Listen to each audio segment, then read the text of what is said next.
Sometimes life brings us to moments when we desperately need to believe in the impossible, and that's when stories like this find their way to us. Most Christians have heard about Jesus walking on water or feeding the 5,000, but there are miracles in the Gospels that are so shocking, so beyond our understanding, that many churches hesitate to discuss them in detail. These aren't just simple healings or kind words. These are events that shattered the very fabric of reality, moments when the divine broke through in ways that still leave theologians speechless. Today, we're uncovering 8 of the most extraordinary miracles of Jesus that reveal aspects of his power that many prefer to keep hidden. The first miracle takes us to a tomb outside the village of Bethany, where death itself was about to surrender to a single voice. Lazarus had been dead for 4 days, not unconscious, not in a coma, but completely, undeniably dead. In the hot climate of ancient Palestine, decomposition would have already begun. Martha, his sister, even warned Jesus about the smell when he approached the sealed tomb. Yet Jesus stood before that stone barrier between life and death and did something that defies every law of nature we understand. Picture the scene. The professional mourners had gone home, the funeral was over, and the family had begun the painful process of accepting their loss. Then Jesus arrived. He didn't perform any rituals, didn't gather special herbs, or call upon ancient formulas. He simply said, "Lazarus, come forth." And from the depths of that tomb, past the point of no return, a voice answered. Footsteps echoed in the darkness. A figure, wrapped in burial cloths, emerged, alive, breathing, completely restored. The crowd that witnessed this miracle didn't just see healing. They saw creation itself reversed and restored. Death, the one experience that every human being must face, the final frontier that no medicine can cross, simply yielded to his command. This wasn't resuscitation of someone who had fainted or fallen into a deep sleep. This was a man whose body had begun returning to dust, whose spirit had departed, who had crossed over to whatever lies beyond our earthly existence. And Jesus called him back. What makes this miracle even more unsettling is its implications. If Jesus could reverse death itself, if he could reach beyond the grave and restore life to a decomposing body, what other boundaries of reality are merely suggestions to him? The religious leaders who witnessed this event didn't celebrate. They plotted to kill Jesus because this miracle was too powerful, too threatening to everything they thought they understood about God's limitations. The second miracle occurred on the stormy waters of the Sea of Galilee, where the disciples learned that even the forces of nature recognize their Creator. The storm that night wasn't just rough weather. It was a life-threatening tempest that had these experienced fishermen fearing for their lives. Waves crashed over their boat, water filled the hull, and in the darkness they could barely see beyond their own desperate efforts to stay afloat. Then, in the midst of this chaos, they saw something impossible. A figure walking across the water's surface as if it were solid ground. Not swimming, not floating on debris, but walking with steady, measured steps directly toward their boat. The gospel tells us they thought it was a ghost, and who could blame them? Every law of physics they understood was being casually ignored by this approaching figure. But it was Jesus, moving across the water with the same ease with which we walk across a room. When Peter, in a moment of desperate faith, asked to join him, Jesus simply said, "Come." And for those precious moments, Peter too defied gravity, walking on water until doubt crept in and he began to sink.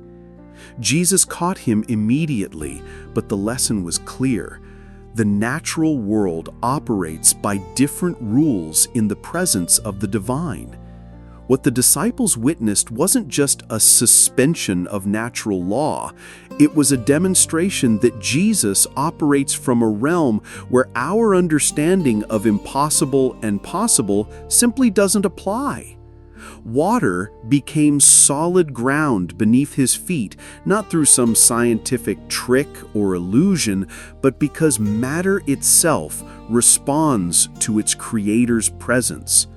The storm didn't stop because of meteorological changes.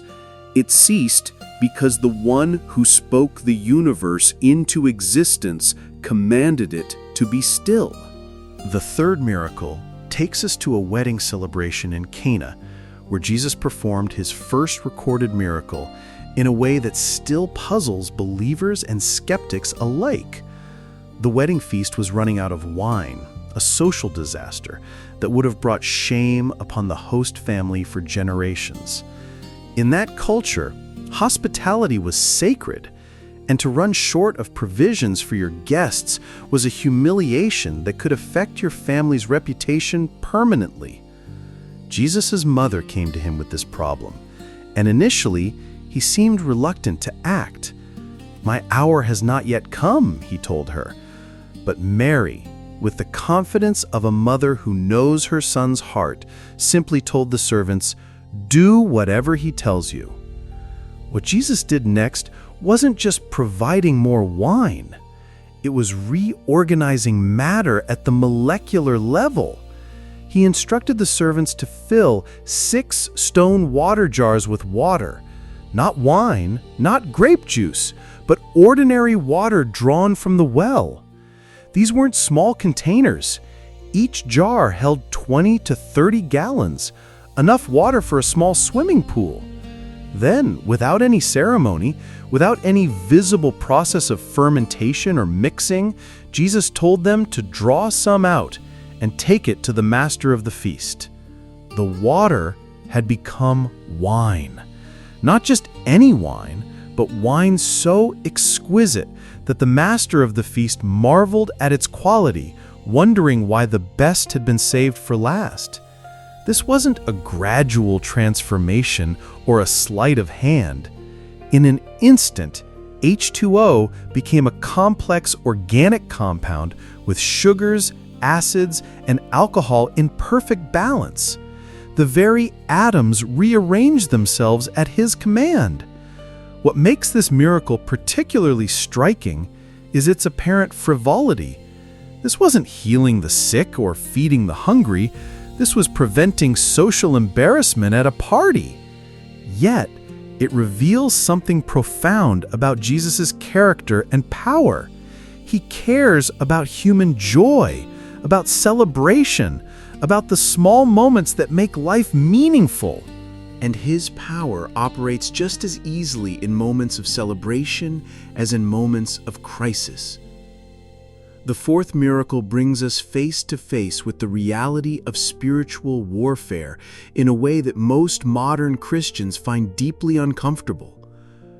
Near the Sea of Galilee, in the region of the Gadarenes, Jesus encountered a man possessed not by one demon, but by an entire legion.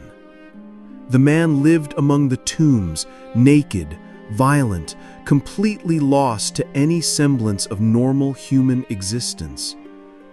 When Jesus approached, something extraordinary happened. The demons recognized him immediately and began pleading for mercy.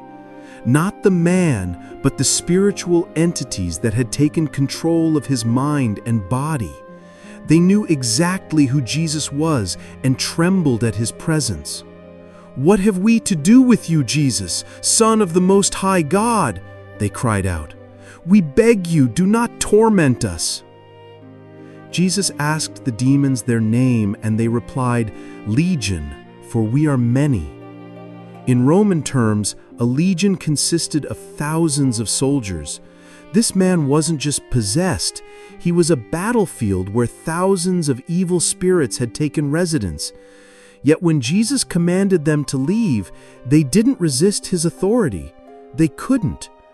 They could only beg for permission to enter a nearby herd of pigs rather than be sent into the abyss. Jesus granted their request, and immediately 2,000 pigs rushed down the steep bank into the sea and drowned. The man, meanwhile, was found sitting calmly, clothed, and completely in his right mind.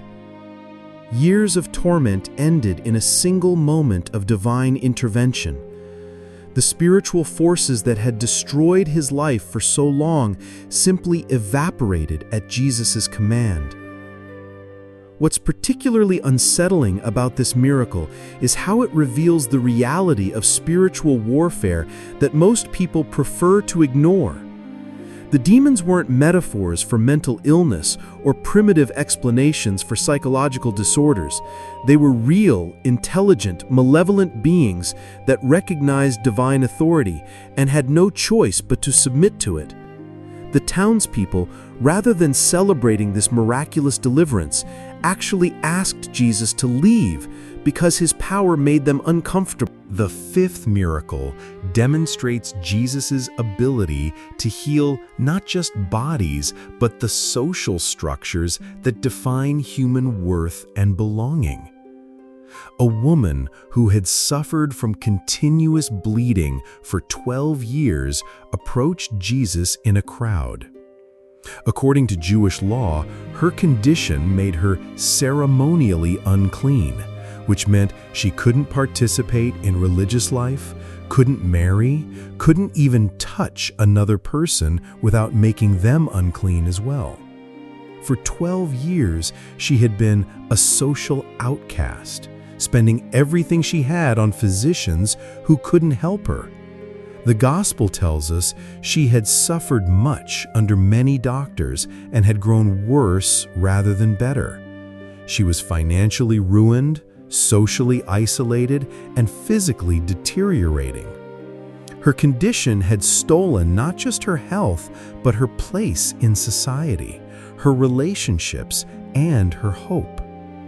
In desperation, she pushed through the crowd, reasoning that if she could just touch the edge of Jesus' garment, she might be healed. She didn't ask for his attention, didn't announce her presence, didn't follow any of the protocols for approaching a rabbi. She simply reached out and touched the fringe of his robe as he passed by. The healing was immediate and complete. 12 years of hemorrhaging stopped instantly. But what happened next reveals something extraordinary about Jesus' power. He felt the healing occur. "Who touched my clothes?" he asked, though dozens of people were pressing against him in the crowd. His disciples thought the question was ridiculous given the size of the crowd, but Jesus knew that someone had drawn healing from him through faith. When the woman came forward, trembling and afraid, expecting rebuke for her boldness, Jesus called her daughter and commended her faith. He didn't just heal her body, he restored her dignity, her place in society, her hope for the future. With a single touch and a few kind words, he undid 12 years of suffering and social death. The sixth miracle reveals Jesus' power to heal without even being physically present, challenging our understanding of how divine intervention operates. A Roman centurion came to Jesus, desperate for help. His servant was paralyzed and suffering terribly. What makes this account remarkable isn't just the healing, but the faith of the one making the request. The centurion was a Gentile, an occupying soldier, someone who had no standing in Jewish society and no claim on Jesus' attention. yet he approached with both humility and extraordinary understanding of authority. When Jesus offered to come to his house, the centurion stopped him. "Lord, I am not worthy that you should come under my roof," he said. "But only speak a word, and my servant will be healed." The centurion understood something about authority that even Jesus' closest disciples hadn't grasped. He recognized that Jesus' power wasn't limited by physical proximity, that divine authority could operate across any distance, that a word spoken in faith could accomplish what human presence and effort could not. "I also am a man under authority, having soldiers under me. And I say to this one, 'Go,' and he goes, and to another, 'Come,' and he comes." Jesus marveled at this faith. The gospel records that he had not found such great faith anywhere in Israel. He simply spoke the word, and at that very hour, the servant was healed. No physical contact, no ceremony, no dramatic gesture. Just a command issued from a distance, and a life was restored. This miracle reveals something profound about the nature of Jesus' power. It operates outside the constraints of time and space, reaching across any distance to accomplish what seems impossible. The centurion's servant was healed, not because Jesus visited him, not because of any ritual or medicine, but because divine authority was exercised on his behalf by someone who understood how that authority works. The seventh miracle shows us Jesus' power in its most destructive form, revealing that the same force that brings life can also bring judgment. As Jesus and his disciples traveled from Bethany to Jerusalem, he saw a fig tree covered with leaves. Since it was not the season for figs, finding no fruit was perfectly normal and expected. Yet Jesus spoke to the tree, "Let no one eat fruit from you ever again." The next morning, as they passed the same way, the disciples saw that the fig tree had withered from the roots. Not just the leaves or branches, but the entire tree had died overnight. Peter, amazed, pointed out what had happened. "Rabbi, look, the fig tree which you cursed has withered away." What makes this miracle particularly puzzling is its apparent unfairness. The tree was simply following its natural cycle, bearing no fruit because it wasn't the proper season. Yet Jesus cursed it for being exactly what it was supposed to be at that time of year. The answer lies in understanding this miracle as a prophetic act, a physical demonstration of spiritual truth. The fig tree, full of leaves but bearing no fruit, represented religious systems and individuals who appear spiritually healthy on the outside, but produce no real spiritual fruit. Just as the tree looked promising from a distance, but delivered nothing when examined up close, many religious people and institutions present an appearance of godliness while lacking the substance of genuine faith. This miracle reveals that Jesus' power can bring judgment as well as mercy, destruction as well as restoration. The same voice that called Lazarus from the tomb could speak death to a fruitless tree. The same authority that healed the sick could pronounce judgment on empty religiosity. It's a sobering reminder that divine power operates according to divine justice, not just human sentiment. The eighth and final miracle we'll explore takes us back to that tomb in Bethany, but this time we see the resurrection of Lazarus from a different angle that most people miss. The Gospel of John records that when Jesus saw Mary weeping, and the Jews who had come with her also weeping, he was deeply moved in spirit and troubled. The Greek word used here suggests not just sadness, but anger, indignation, even fury. Why was Jesus angry? He knew he was about to raise Lazarus from the dead. He had told his disciples plainly that Lazarus' sickness would not end in death, but would be for the glory of God. He had delayed his arrival intentionally, allowing Lazarus to die so that a greater miracle could occur. So why the anger when he saw the mourning? The answer reveals something profound about Jesus' relationship with death itself. He wasn't angry at the mourners or even at the situation. He was angry at death, at the enemy that had invaded his creation and stolen what belonged to him. When he wept at the tomb, he wasn't weeping because he couldn't save Lazarus. He was weeping because death had no right to exist in the world he had created.